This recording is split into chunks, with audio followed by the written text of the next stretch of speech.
Despite Kenya being ranked #1 by Plan International to be among countries that have intensified the war on FGM, the vice remains deep-rooted in the parts of the country.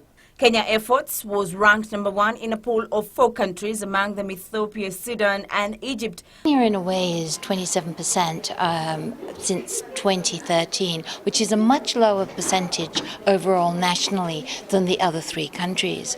But as we keep hearing, whether it's 27% rather than 99%, we are finding pretty much universal FGM up in some of the northeastern counties, where it's as high as 95-98% of children, and they are children often when they're cut, that are suffering from FGM.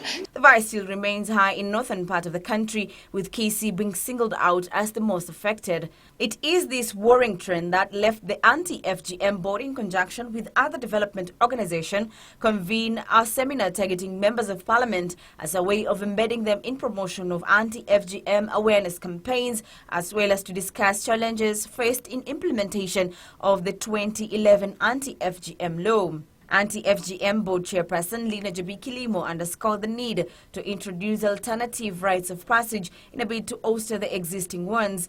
And we are also saying now, using the anti-FGM law that has been in place, the Vision 2030, the MTP medium-term program also talks about FGM, and we're saying we want members of Parliament to include this, the elimination of FGM, in the forums that they hold in their constituencies. Kilimo says the war against FGM can only be won if legislators from affected areas play their rightful role.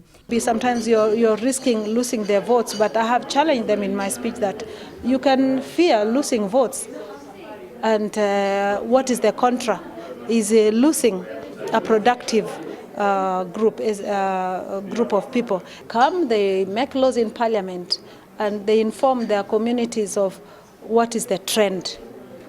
Now we are asking them, then they go back and tell them the trend, starting from the global scene, is that FGM has been prohibited. In the defense, legislators drawn from the affected areas instead attributing practice to deep-rooted social cultural myths. Reporting for Channel 1 News Weekend, I'm Lynace Mwashighadi.